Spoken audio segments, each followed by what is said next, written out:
กราบสบายดีเด้อแม่เอฟซีทั้งผังลาวผังไทยทั้งต่างประเทศมื้อนี้ก็มาพบมาพ่อกับน้องทุงอีกแล้วเนาะพ่อพี่น้องมื้อนี้ทางน้องทุงก็พาน้องๆเพิ่นมาปัดกวาดอนามัยมื้อนี้ก็มาเฮือนทางน้องแหล่เนาะว่าเฮือนแม่เพิ่นเดียวแม่เอฟซีเพิ่นสิเข้าใจผิดเนาะว่าเป็นเฮือนน้องแหล่เพิ่นเนาะแต่ว่าทางน้องทุงมาหาแม่ก็เอิ้นว่าเฮือนแม่แต่ว่ามาหาน้องแหล่ก็ว่ามาเฮือนน้องแหล่เนาะทางทงโอเคก็เป็นเฮือนน้องแหล่เพิ่นนั่นแหละแต่ว่าทางทงมาหาแม่ก็เลยว่าเอิ้นเฮือนแม่เนาะตอนนี้ก็น้องเพิ่นก็กำลังอัดน้ำไม้อยู่พี่น้องมื้อนี้ก็บ่ได้ไปตัดพื้นเนาะทางทงก็ได้กลับมาไปมื้อวานนี่นะไปหาขุดกระปูพี่น้องมองที่เพิ่นดุดนั่นนะทางนุทงไปถ่ายไปเอาเนาะเพิ่นว่าไปเอาได้อยู่มือนั่นนะทางนุทงก็ไปถามว่าเพิ่นบ่ให้เอาเนาะทางนุทงก็เลยเว้าในคลิปแบบนั้นเนาะพ่อพี่น้องก็ทางนุทงว่าผิดพลาดประการใดก็ต้องขอโทษขออภัยเด้อพ่อพี่น้องทางนุทงก็เว้าตามที่ผู้ใหญ่เพิ่นเว้ามาเนาะถ้าว่าเพิ่นบ่ให้ไปเอาทางนุทงกับบ่กล้าไปเอาเนาะพี่น้องเนาะเจ้าของดินเพิ่นบ่ให้ไปเอาทางนุทงกับบ่กล้าไปเอาจักสิไปขอจังใดเนาะถ้าว่าเพิ่นบ่ให้เนาะพี่น้องทางเจ้าของดินที่เพิ่นรุดนั่นแหละพี่น้องเอ้ยแต่ว่ามื้อนี้ทางนุทงไปถามทางป้าบนแล้วก็ป้านางเพิ่นว่าเพิ่นให้เอาได้อยู่เนาะ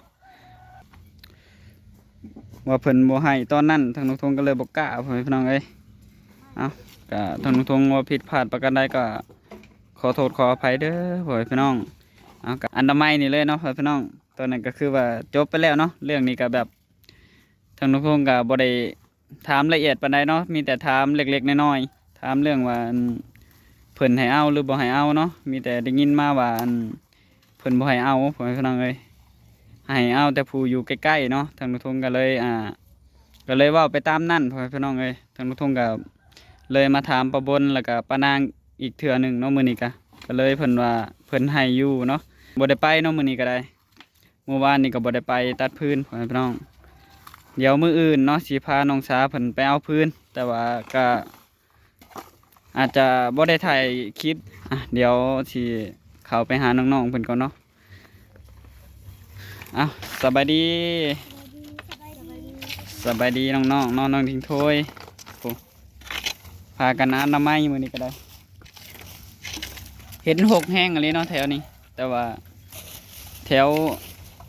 อนามัยแถวอ้อมเพื่อนตัวเองนี่แหละเนาะอันนี้ก็เอาถังออกมานอกเอาออกมาล้างถั่วอยู่พี่เนาะอันนี้ก็เป็นดินเพิ่นเนาะพี่น้องเพิ่นยังบ่มาอยู่ก็เลยเอาถังมาอันนี้ก่อนเนาะเพราะว่าตอนนั้นพอดีเป็นงานแต่งของน้องแหล่เพิ่นก็เลยเอาถังมาใส่อยู่พี่ก็เลยปาไว้นี่เลยยังบ่ได้เอาเข่าเนาะบ่ฮู้ว่าสิได้เอาเข่าหรือบ่น่าจะอันนี้ไว้นี่ก่อนปาไว้นี่เลยบ่เจ้าของเพิ่นยังบ่มาอยู่เนาะก็เลยล้างถ้วยอยู่นอกก่อนโอ้น้องวันดีเพิ่นมัดปากสอบนะ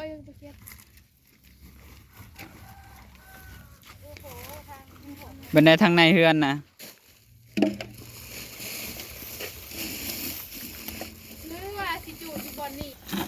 เดี๋ยวมืออื่นเนาะทางนุทงกับสิไปหาตัดใหม่เลยเดี๋ยวผิดกฎเนาะเขาว่าถ่ายคลิปตัดใหม่ก็ได้ทางนุทงอาจจะบริถ่ายคลิปเนาะมืออื่นนี่อาจจะมาเฮือนก่อนยังได้ถ่ายก็มีเนาะตัดเอามือละโหลดก็ได้แล้วเนาะหรือว่าตัดมือละหน่อยเนาะทางนุทงก็มีแต่2 คนกับน้องสาวเพิ่นน้องท้าเพิ่นก็ตัดพื้นบ่ค่อยเป็นเนี่ยก็ได้ซ้ำทีน้องสาวเพิ่นได้เนาะโอ้ทางน้องสาวเพิ่นก็อนามัยกับน้องๆเนาะตอนนี้ก็น้องๆเพิ่นกำลังเก็บทางนอกก่อนเนาะจะไปหาเก็บอยู่ทางในเฮือนเนาะทางในหัวเฮือน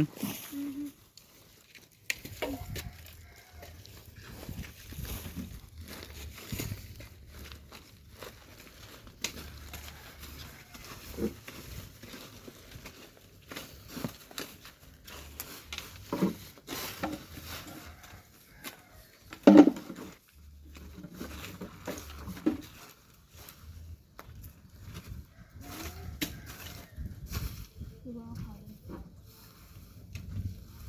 จูดอยู่ดอกก็ได้บ่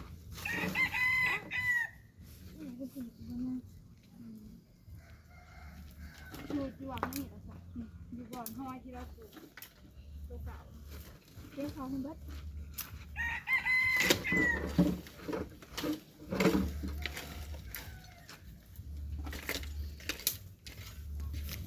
โอ้น้องทิงโทยป้าคือขยันแท้น้องทิงโทยน้องๆเบิดสุขุสุคนเพิ่นเนาะก็ขยันคือกันนั่นแหละพ่อแม่พี่น้องเอ้ยย่องแต่ผู้เดียวก็บ่ได้แล้วน้องเพิ่นก็เฮ็ดคือกันโอ้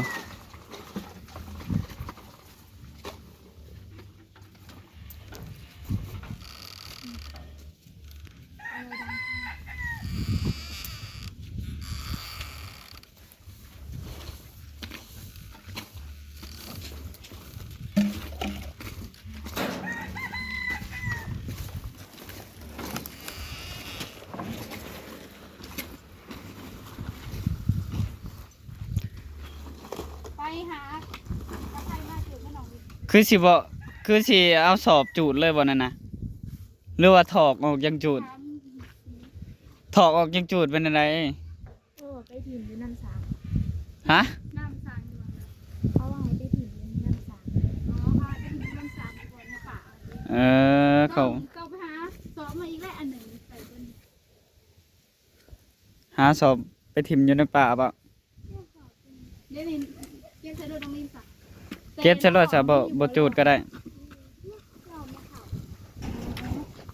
นี่อยู่รอบไม่เท่ากับพอดีกับเขากันย่างมาไปทำเด็กๆไปเขา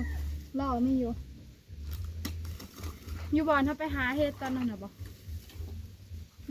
น้ำสางอ่ะดูได้นี่แจ๊กชอบน้ำหอมน้ำหอม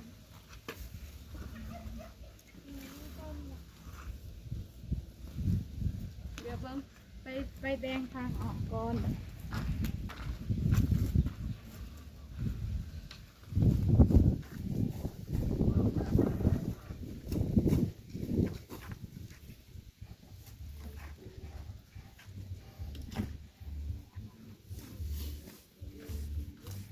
กระตามมันเนาะนั่งเลยเก็บใส่เลยเขาบอกให้ไปถอดยูคุณบ่ดูน้ำสางอันนี้คือคอยเก็บไว้ยันนะมันมีเศษแก้วน้องที่ชอยมาอันนั้นเก็บกันหนึ่งกระตามบอกกระยากระไปก่อนเอาไปทิ้งอยู่ป่าทิ้งอยู่น้ำสางไปเก็บมัน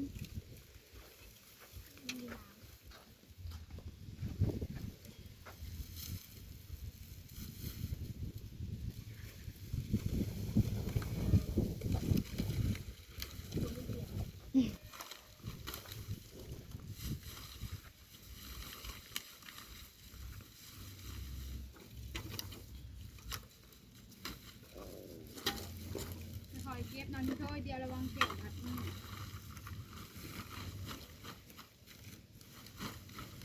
น้องนี่ยังผูกแน่นบ่เต็มผูก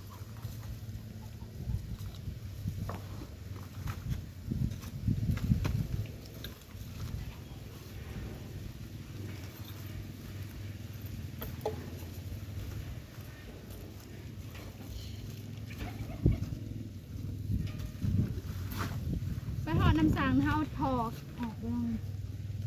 ถอดพิมพ์เลยสอบพิมพ์สอบเลยหัวสอบมันก็ขาดเลย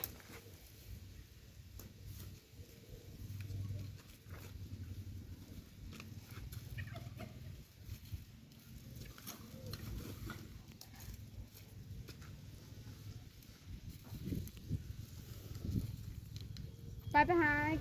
เก็บอยู่ในเฮือนเลยเขาหลอกมา ไปเดี๋ยวไปเลาะเบิ่งอยู่ในเฮือนเนาะพ่อพี่น้องว่าเป็นจังไดเนาะ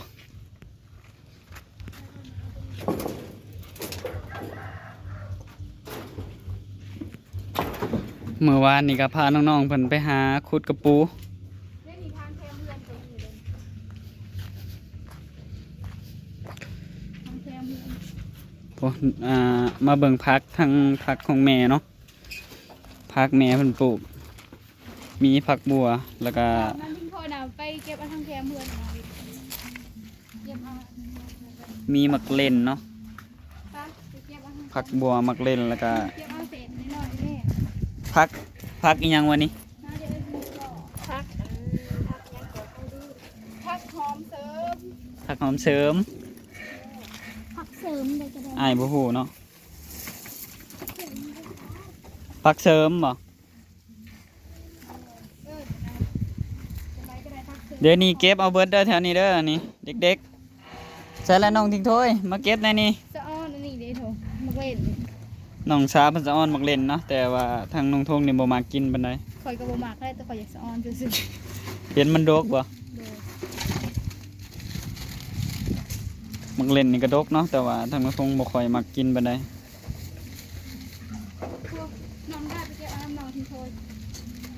เก็บเอาเบิดเด้อเกิบแพ้นะฮะทิ่มแล้วบ่เกิบนะคือว่าเห็นฉะอยู่แถวนี้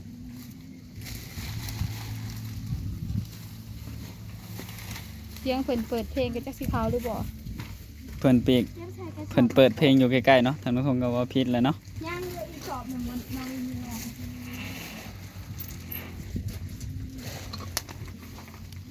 จะสอบมันเก็บขายด้วยเผื่อเอาไว้ล่ะ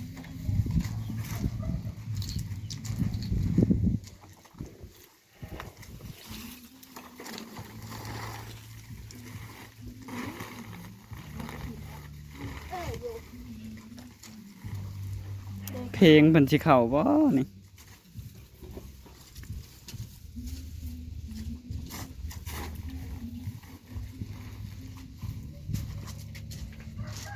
โอ้แตกบ่นะ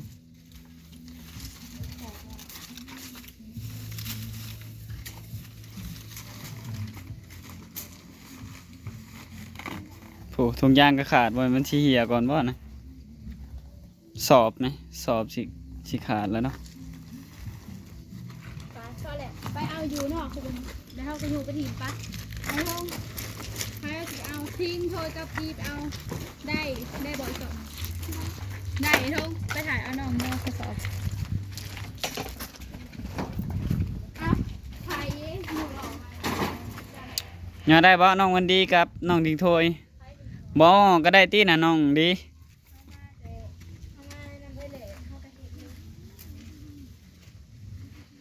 ย่อมึงดูฮะได้บ่สองคน ได้ปะ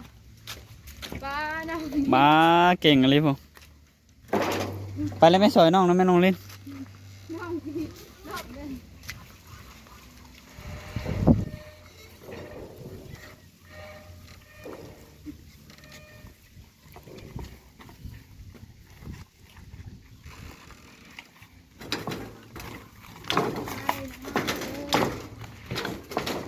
อยู่รอบไปเห็นกันเน่นอยู่รอบไปถิ่มไปว่าเท่าไหร่แต่อยู่ขี่เหลือไปเห็นกันน้องนี่ไปนาคงจะไปใช้โต๊ะให้น้องไปหมดไปท่องไปอยู่ป่าเลย ปะ นอทางเมเทาเพิ่น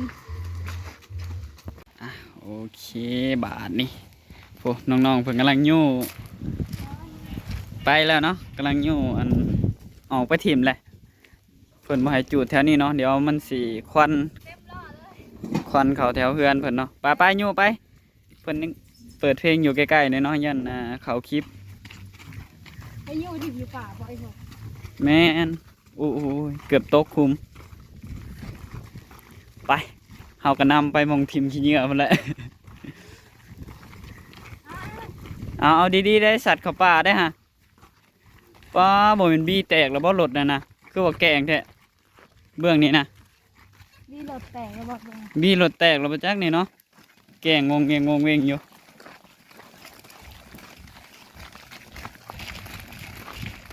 แม่นอลีได้นี่นะ ไปไป บี้หลดแตกแล้วนี่โอ้แกงวงวิงอยู่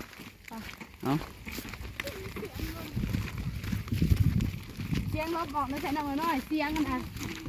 กระเป๋าหันเสียงกระเป๋าดูกับวงล้อนะเสียงรถบอกน้องน้อยวะ กระเป๋าทูกับกรงล้อเพิ่นว่าล่มออกบ่ สียงพัดลมออกแท้ๆเสียงกระเป๋าทูอะไร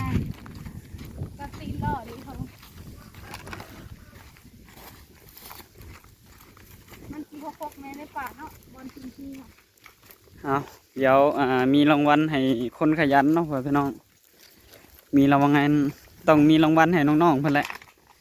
โอ้ย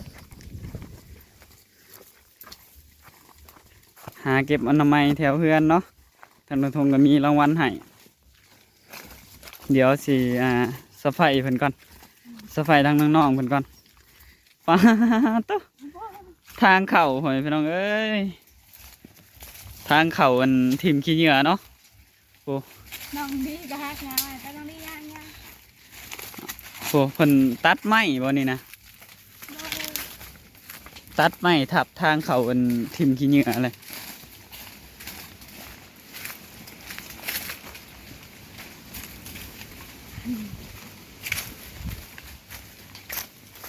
เขามาถึงที่ในป่าเนาะ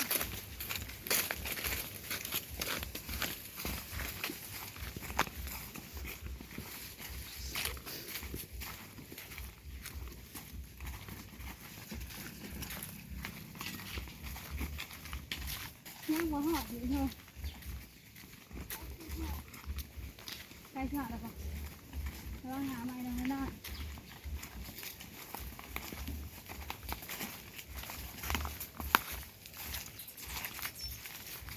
ได้อยู่ก็ได้บ้าง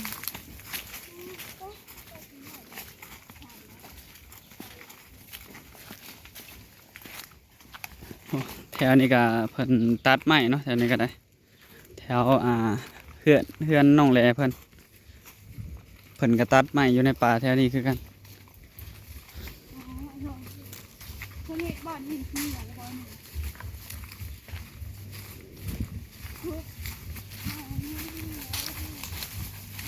ไปยาแล้วก็ถอดไปอ๋อดูถอ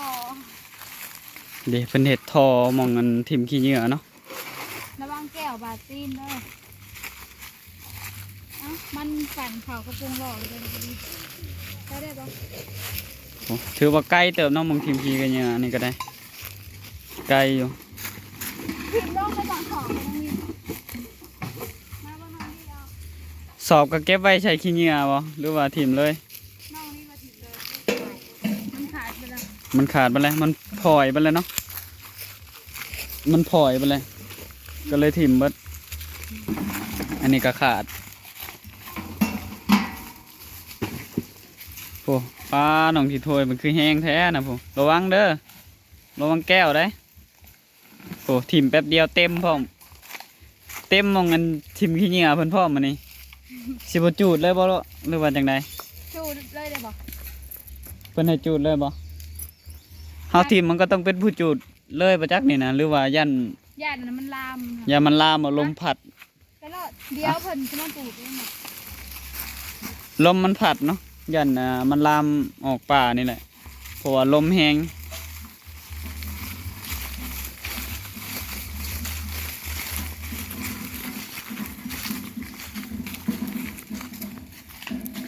ถือว่าใกล้เติมน้องมองทีมขี้เหงื่อแล้วก็จูด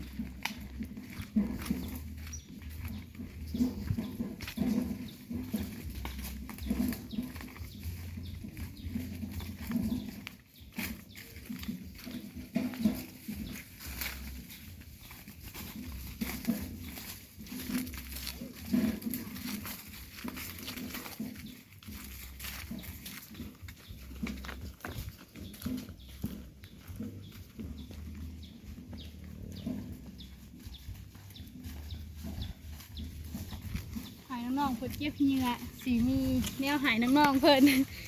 แมน หายน้องๆเพิ่นสอยเหยียบสอยงานทางแม่เพิ่นน้อยทง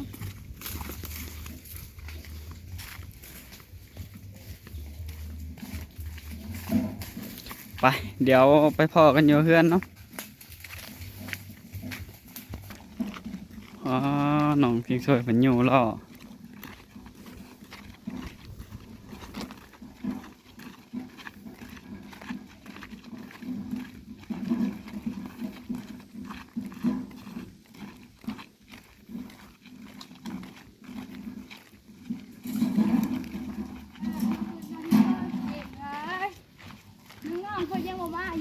ก็ให้น้องทิ้งโทยแล้วไป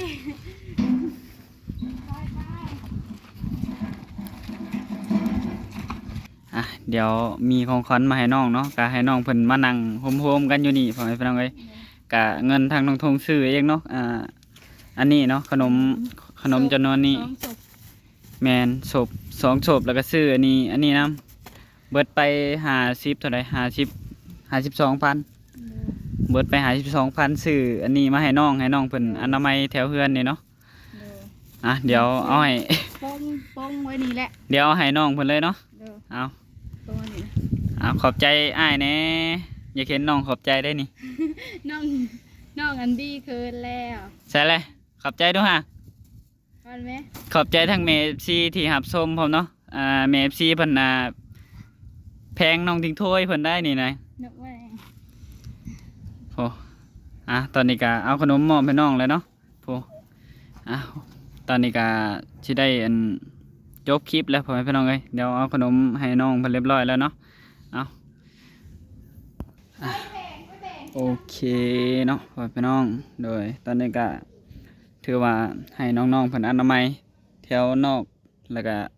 ทางในก็อนามัยแล้วเนาะแต่ว่าทางหลังบ้านทางน้องทงบ่ได้ถ่ายคลิปเนาะพ่อแม่พี่น้องเพราะว่าเพิ่นเปิดเพลงทางน้องทงยับเข้าไปใกล้เดี๋ยวเพลงสิเข้าพ่อแม่พี่น้องเอ้ยโดยก็ทางน้องทงก็บ่ได้ตัดพื้น2มื้อเนาะพอดีเมื่อวานนี้พาน้องๆเพิ่นไปขุดกระปูพอดีทางน้องทงก็ได้ยินว่าหม่องที่เพิ่นดุดเนาะทางน้องทงหาก็ฮู้พ่อแม่พี่น้องเอ้ยหาก็ฮู้ว่าเพิ่นดุดหลายแล้วเนาะดุดหลายเติบแล้วก็เห็นทางประบนเพิ่นไปตัดเนาะทางน้องทงก็เลยลองไปถามก็ได้ยินมาว่าเพิ่นบ่ให้เนาะมื้อวานนี่นะได้ยินมาว่าเพิ่นบ่ให้เนาะเพิ่นบ่ได้ให้ทางแบบอันนั้นเนาะพ่อพี่น้องเพิ่นบ่ได้ให้เพิ่นว่าได้ยินเขาเว้ามาเนาะ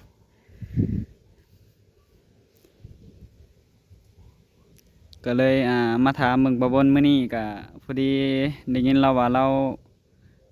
ได้ยินทางประบนเราว่าเจ้าของดินเพิ่นเอาให้แล้ว แต่ว่าให้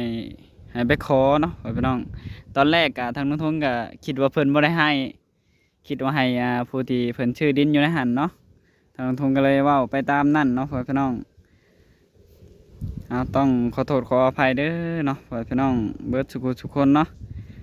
ทางน้องทงก็แค่ได้ยินมาก็คิดว่าเพิ่นบ่ให้ทางน้องทงก็เลยเว้าไปตามนั่นเนาะพี่น้องโดยแต่มาถามเบิ่งปะบนแล้วก็ถามเบิ่งปะนางแล้วก็เพิ่นว่าทางปะบนปะนางแล้วว่าเอาให้เนาะพี่น้องทางน้องทงก็เดี๋ยวสิไปลองไปขอเบิ่งเนาะมื้ออื่นพี่น้องเอ้ยว่าสิได้หรือบ่แต่ว่ามันเพิ่นดุดพี่มาฮอดแถวใกล้ๆแถวน้องทงอยู่เนาะเพิ่นดุดน่าจะกว้างเติบพี่น้องเอ้ยดุดจนฮอดมองที่น้องทงอยู่เนาะก็ถือว่ากว้างหลายเติบเนาะเพิ่นดุดทางน้องทงก็หาก็ฮู้ว่าเพิ่นดุดไม้เนาะพี่น้องเนาะได้ยินข่าวมาว่าเพิ่นสิดุดบ่ฮู้ว่าเพิ่นดุดมื้อใดแต่ว่าหาก็ฮู้ว่าเพิ่นดุดเนาะพี่น้องโดยบัดนี้ก็คือว่าฮู้แล้วเนาะว่าเพิ่นเอาให้พี่น้องเอ้ยตอนก่อนได้ยินมาซื่อๆว่าเพิ่นบ่เอาให้เพิ่นเอาให้แต่ผู้ที่เพิ่นซื้อดินอยู่ในหันเนาะก็ทางน้องทงก็เลยบ่ได้ไปบ่กล้าไปขอหรือว่าบ่กล้าไปตัดแบบนี้หั่นนะก็หรือว่าเพิ่นบ่ให้คนตอนที่เพิ่นดุดบ่เดี๋ยวเพิ่นสิจูดบ่ได้เนาะได้ยินมาตามที่ประวนเพิ่นว่าเนาะบาดนี้เนาะพ่อพี่น้องทางน้องทงก็ถ้าว่าเว้าผิดพลาดประการใดก็ต้องขอโทษขออภัยนำ FC เบิดทุกคนเนาะทางน้องทงก็ว่าผิดพลาดประการใดก็ต้องขอโทษขออภัยแล้วก็ต้องขอขอบคุณทาง FC ที่หักแพงแล้วก็ให้ความแนะนำน้องทงเนาะเบิดสุคนเนาะหรือว่าพังลาวพังไทยหรือว่าต่างประเทศเนาะที่เพิ่นให้กำลังใจแล้วก็ให้ความแนะนำทุกอย่างเนาะพี่น้องโดยทางน้องทงก็สิได้จบคลิปไว้เพียงเท่านี้เนาะก็ขออวยพรให้แม่ FC เพิ่นให้อยู่ดีมีแฮง ความเจ็บจะได้ความไข่จะมีเนาะเดินทางไปไสมาไสก็ขอให้ปลอดภัยให้เจริญในหน้าที่การงานเนาะที่เพิ่นติดตามแล้วก็เพิ่นเบิ่งคลิปของน้องทงตลอดเนาะพ่อพี่น้องโดยก็ขอให้เพิ่นอยู่ดีมีแฮงอายุมั่นขวัญยืนเด้อโดยทางน้องทงก็สิขอกล่าวคำว่าสบายดี